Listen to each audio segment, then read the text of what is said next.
Well, as we all excitedly wait for Battlefield 1 footage to arrive and more info on what weapons and vehicles are going to be used in this game, I thought I'd take a pretty accurate stab at what might be coming our way, what we will get in Battlefield 1. So this is what I think we're going to get. I'm so overexcited, seriously, this is my excited voice here. I'm like T. Martin on steroids at the moment.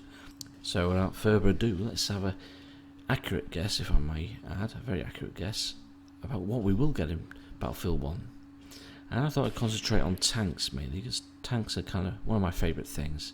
The tanks were invented primarily in World War One to break the stalemate of the trench warfare on the Western Front, you know.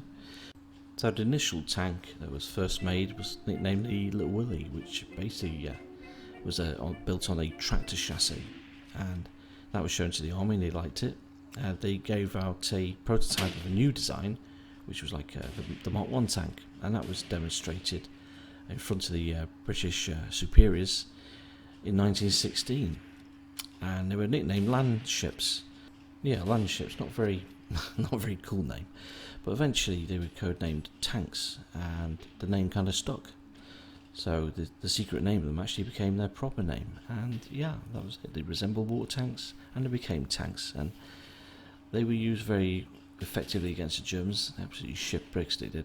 And the Mark IV tank shown here, huge beast that it is, not a bad tank at all. It just struck fear into the enemy. And the French actually developed their own tank, the Renault FT. It was half the weight, operated by less men instead of 8 in the Mark 1, 4, 5, etc. and all the others. It was only operated by 2, believe it or not, and they're the world's first rotating tank turret. 3,000 of these tanks were built by the French army in 1918. Used on a battle, 400 were used in Battle of Soissons, and they even had bigger battles planned. They were going to commit 30,000 tanks into battle.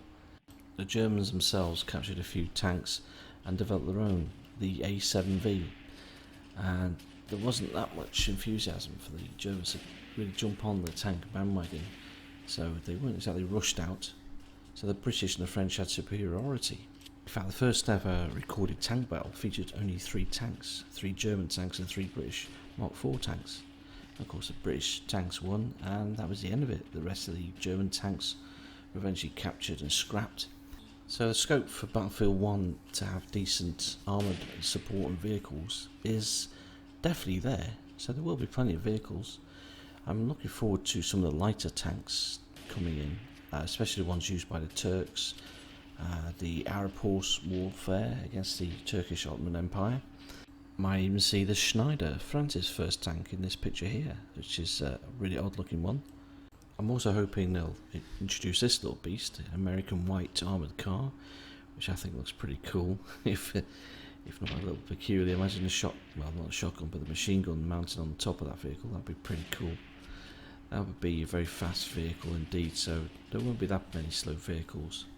So how do you stop them? What's going to be in the game to actually stop these tanks and vehicles? Obviously horseback will help to a degree.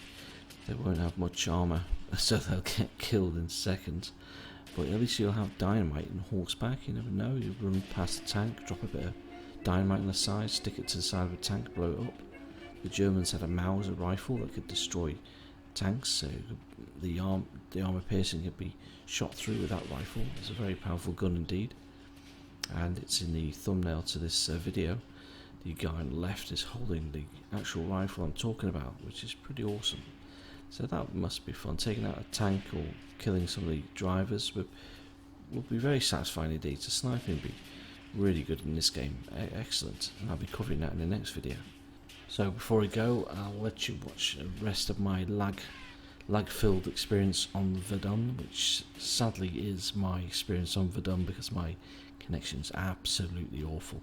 But this footage was taken 2 years ago, and the game is a hell of a lot better now than it was then. I mean, it was good then, but my god, this engine's always getting updated, and you know, I don't see the leather helmets that they're wearing anymore. They're wearing proper German helmets, so it's definitely, they've upgraded the game, the soldiers have been upgraded as well, which is pretty cool.